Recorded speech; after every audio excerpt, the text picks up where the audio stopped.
Sadaqah and zakat. So sadaqah is giving charity. Sadaqah jariyah is a charity that you give that is continuous, even inshallah, after your death. So if I give someone $500 to complete their rent for 1 month, that's sadaqah. That's amazing. It's fantastic.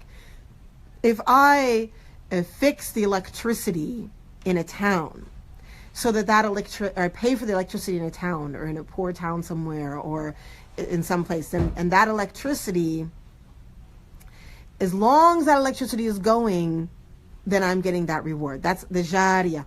It continues. Okay?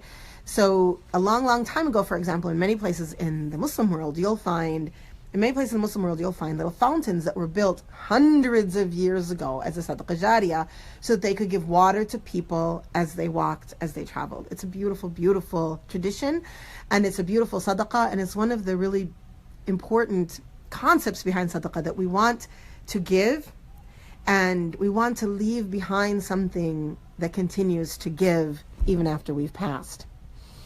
Another question is, what is zakat and why is it important? Zakat, there are two ways that we use the word zakat, so I'm not sure which one we're referring to.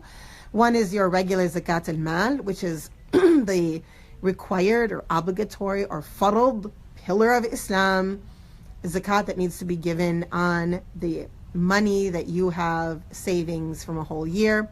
There are some differentiations in madhab about that, but in general, that's the 2.5% that you give on your excess money. Zakat al-fitr is the zakat of Ramadan that you give to purify your fast. Your mosque will probably have a place to do that for you.